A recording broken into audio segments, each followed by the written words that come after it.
बिस्मिल्लाहिर्रहमानिर्रहीम। ख़वातीन और हज़रात, आप पर सलामती हो। मैं तैमूर यूसुफ ज़ैफ़। नाज़रीन, शेर अफ़ज़ल मरवत के हवाले से आज जियो न्यूज़ पे ज़राए के मुताबिक ये खबर चल रही है कि खान साहब ने वकला से बात करते हुए शेर अफ़ज़ल मरवत के हवाले से ये कहा कि शुक्र है हमारी जान छूटी, शेर अफ़ज़ल मरवत से जान खलासी हुई, वो चले गए पार्टी से, बल्कि एक नोटिफिकेशन के ज़रिए ही शेर अफ़ज़ल मरवत को हटाया गया था। तो उन्होंने कहा कि शुक्र अदा की खान साहब ने। तो इसके ऊपर जो है वो अभी तक शेर अफ़ज़ल मरवत की जानिब से अभी कोई पैगाम तो नहीं आया, लेकिन क्योंकि मैंने ख़ुद उनके टीम तक एक्सेस की और उनसे कोई अभी मुझे कोई जवाब नहीं मिला कि शेर अफ़ज़ल मरवत का इसके ऊपर क्या रद्द-ए-अमल है। अब ज़राए के मुताबिक खबर चल रही है, ये भी हम नहीं कह सकते कि अब वाक़ई खान साहब ने ये कहा है, बल्कि उनके शेर अफ़ज़ल मरवत साहब की टीम ने तो एक ने मुझे कहा कि ये खान साहब के अल्फ़ाज़ नहीं है, और वो तो फिर आपको ज़ाहिर है वो कुछ भी कहेंगे, क्योंकि ये तो बिल्कुल अख़ीर वाले जुमले हैं। तो शेर अफ़ज़ल मरवत के नज़दीक तरीन जो लोग हैं, ज़ाहिर है उनका भी रद्द-ए-अमल आएगा, लेकिन अभी फ़िलहाल कुछ नहीं है, क्योंकि अभी तो ज़राए के मुताबिक ये खबर चली है। और शेर अफ़ज़ल मरवत साहब को पिछले वीडियो में भी जो है मैंने उनके हवाले से कुछ बातें की थी। वो जिस तरीके से शेर अफ़ज़ल मरवत साहब आजकल मतलब कि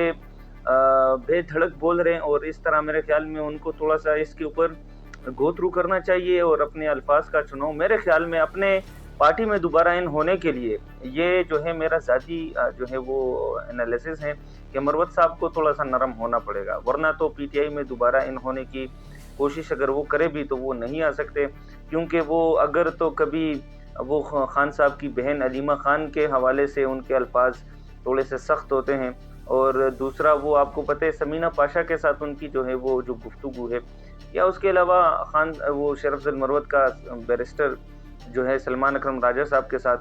तो वो तो चलो मर्दों का तो फिर भी आप कह लें कि वो तो उसके अलावा भी जो दीगर क़यादत है उनकी भी आपस में इख्तिलाफ़ात होती रहती हैं, फिर वो एक-दूसरे के साथ ठीक हो जाते हैं। लेकिन शेर अफ़ज़ल मरवत का जो मैं हवाला दे रहा हूँ, वो बराह रास्त जो है वो बहुत ज़्यादा बंदों के साथ उनकी इख्तिलाफ़ है, और वो बात तो उसके ऊपर हम मज़ीद अगर जितना भी डिस्कशन करें,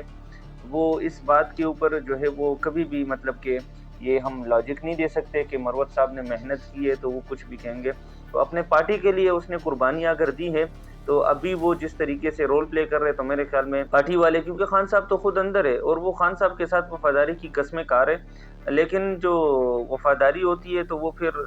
मतलब कि या तो बिल्कुल मुकम्मल तौर पे अगर आप साइड लाइन है तो आप फिर कुछ न बोलें, ताकि क्योंकि आपको पता है कि शेर अफ़ज़ल मरवत 1-2 लफ्ज़ कहेगा, और जो बाकी क़यादत है वो जब अडियाला जाएगी तो खान साहब के कान भरेंगे। शेर अफ़ज़ल मरवत साहब के 2 अल्फ़ाज़ होंगे, और ये जो क़यादत होगी ये अपने से 2-3 मिलाकर खान साहब को बढ़ा-चढ़ाकर पेश करेंगे, क्योंकि जिस तरह मैंने आपको बताया था ये माइंस एंड मिनरल्स बिल के हवाले से अभी तक खान साहब से जो है वो मुकम्मल तौर पे ब्रीफिंग या मुलाकात नहीं हुई। वो अभी भी उन्होंने सलमान सफ़दर साहब के साथ जो उनकी मुलाकात हुई है, आधे घंटे से ज़्यादा, उन्होंने पैगाम दिया है कि आप अली अमीन गंडापुर को जल्द से जल्द हमारे मुलाकात के लिए उनको कहें कि माइंस एंड मिनरल्स बिल पर जो है वो खान साहब ब्रीफिंग देना चाहते हैं। तो ये जो अभी माइंस एंड मिनरल्स बिल है, इसके हवाले से मैंने आपको बताया था कि ये जो बिल है इसके 2 मसौदे तैयार किए जा रहे हैं। अब जहाँ तक हमने सुना है सहाफ़ती हलकों में कि ये जो एक मसौदा है वो तो हुकूमत पास करेगी, दूसरा मसौदा खान साहब के लिए तैयार किया जा रहा है कि खान साहब को दिखाया जाएगा कि असल में जो मसौदा है वो यही है, और ये केपी के हक़ में है, केपी के अवाम के हक़ में है, मुस्तक़बिल के लिए, फ्यूचर के लिए ये बड़ा ब्राइट एंड शाइन बिल है। इसको पास होना पाकिस्तान तहरीक इंसाफ के साथ-साथ केपी के अवाम के लिए बड़ा ज़रूरी है। खान साहब को इस तरह गाइड किया जाएगा, और वो खान साहब तो फिर जब ये सुनेंगे तो खान साहब तो कर ही सब कुछ अवाम के लिए कर रहे हैं, तो वो तो कहेंगे कि केपी के अवाम की खुशी अगर है इसमें तो बस पास कर दें। तो ये जो ज़राए के मुताबिक ये जो है अंदर की खबरें मैं बता रहा हूँ, इमरान खान से मुलाकातें होती हैं तो इसमें बहुत चीज़ें गंभीर होती है। ये जब खान साहब निकलेंगे, इसमें से यकीन करें बहुत ज़्यादा सहाफ़ी जो खबरें दे रहे हैं, इसमें से बहुत ज़्यादा हमारे खबरें जो है वो उसके ऊपर बाद में जो है वो डिक्लेयर करेंगे कि ये झूठ थी, क्योंकि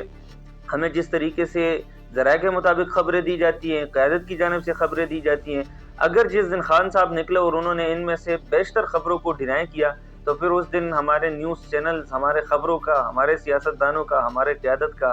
क्या दिन होगा, कि मतलब कि हम खेलते रहें इतने सालों तक, जब से खान साहब गिरफ़्तार हैं और जब से ये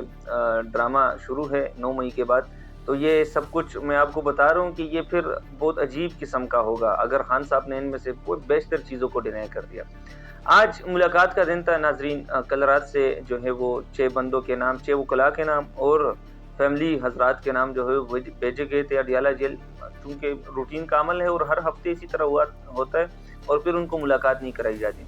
آج بھی جو ہے باقیوں کو ملاقات کے لیے اجازت دی گئی، وہ چلے گئے اندر، اور علیمہ خان جو خان صاحب کی بہن ہے ان کو جانے نہیں دیا گیا۔ اب یہ بہت زیادہ مطلب کہ اس کے اوپر تو مطلب کہ ایز اے جرنلسٹ ہم سارے کہہ رہے ہیں کہ وہ ان کی سسٹر ہے، وہ عملی سیاست میں اگر خان صاحب سے آپ ملنے دے تو ٹھیک ہے، وہ کچھ اگر خان صاحب نے ان کے لیے کچھ ہدایات دی تھی، جو ذرائع سے خبریں چلی تھی، آپ نے دیکھا ہوگا بیرسٹر گوہر صاحب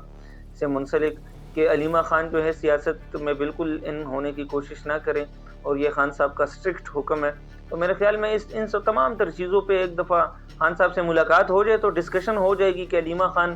جو ہے وہ ان کے اپنے گلے شکوے ہوں گے، اگر خان صاحب کے کانوں تک کچھ غلط پہنچایا گیا ہوگا ان کے اپنے گلے شکوے ہوں گے، تو بہن بھائی ہے ایک دوسرے کے ساتھ بیٹھ کے تمام تر معاملات وہ حل کر لیں گے۔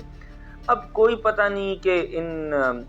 سیکیورٹی جو ذرائع سے جہاں سے خبریں چلتی ہے، جہاں کا اڈیالہ جیل کا جو مضبوط حکام ہے، ان کی جانب سے یہ ملاقات کیوں نہیں کرائی جا رہی، اور خاص کر علیمہ خان کی۔ باقی تو چلیں کبھی روک لیتے ہیں، کبھی جانے دیتے ہیں، اور کبھی سلمان اکرم راجہ کو روک لیا، پھر اگلے ہفتے اس کو جانے دیا، اسی طرح یہ لسٹ آپ دیکھ لیں تو ویسے پی ٹی آئی کا دعویٰ یہی ہے کہ ان میں سے جو ابھی جانے دیے گئے ہیں بندے، ان میں سے جو 3 وکیل ہیں وہ کہہ رہے ہیں کہ فارم 47 کے، جن کو ہم نہیں جانتے، جو اپنے مرضی سے یا کسی کے مرضی سے اندر جاتے ہیں، اور باقی جو ہیں ان کے لسٹ کے مطابق بندے ہیں۔ تو ہر ہفتے اسی طرح ہی ہوتا ہے، ہر بندہ جو ہے وہ ان کے لسٹ کے مطابق نہیں ہوتا، کچھ بندے ان کے لسٹ کے مطابق بھی ہوتے ہیں۔ تو علیمہ خان کو آج بھی نہیں چھوڑا گیا، اور ابھی اس وقت جس وقت میں یہ ویڈیو پیغام ریکارڈ کر رہا ہوں، اس وقت کے پی ہاؤس اسلام آباد میں پریس کانفرنس شروع ہے۔ سلمان اکرم راجہ اور اس کے ساتھ جو ہیں وہ ایم این اے بشیر صاحب بھی ہیں، اخندزادہ حسین ہیں، فیصل شہزاد صاحب ہیں، اور یہ سارے بیٹے ہیں اور یہ پریس کانفرنس کر رہے ہیں۔ تو اسی کے اوپر کر رہے ہیں کہ علیمہ خان کو جو ہے وہ ملاقات کی اجازت نہیں دی جاتی۔ پی ٹی آئی مطلب کہ ابھی جو ہے بہت ایک گمبھیر سی سچویشن میں ہے، متحرک تو بہت زیادہ ہو چکی ہے، جو کنونشنز اور لوگوں کو نکال رہی ہے، لیکن اچیومنٹس ابھی ان کی زیرو ہے۔ تو ابھی یہ معاملہ کس حد تک جاتا ہے، علیمہ خان کیونکہ خان صاحب کی بہن ہے، اور یہ ویسے اس بات کا تھوڑا سا وہ ہے کہ اگر علیمہ خان نے کبھی اگر اعلان کیا کہ میری ملاقات نہیں کرائی جا رہی اتنے دنوں سے، اور عوام نکلے اور اڈیالہ جیل پہنچے، تو میرے خیال میں عوام جو ہے باقی قیادت پہ اگر یقین نہیں کرتے، جس طرح 4 اکتوبر 26 نومبر اور اس طرح کے معاملات کے بعد جو ہے عوام پھر ابھی بہت دنوں بعد کنونشن میں تھوڑی بہت کے پی کی عوام اور سندھ کے کچھ لوگ کراچی میں بہت زیادہ متحرک تھے، وہ نکلے۔ عالیہ حمزہ نے پنجاب میں کوشش کی، اس طرح کاکڑ گروپ جو ہے وہ بلوچستان میں متحرک ہے، اور ان کے جو سربراہ ہے کاکڑ صاحب وہ تو خیر گرفتار ہیں۔ تو ناظرین، یہ جو ابھی میں آپ کو بتا رہا ہوں کہ اگر علیمہ خان نے کال دی تو اگر عوام آئی اور اڈیالہ جیل کے سامنے بیٹھ گئی تو پھر وہ سچویشن مزید خراب ہو جائے گی۔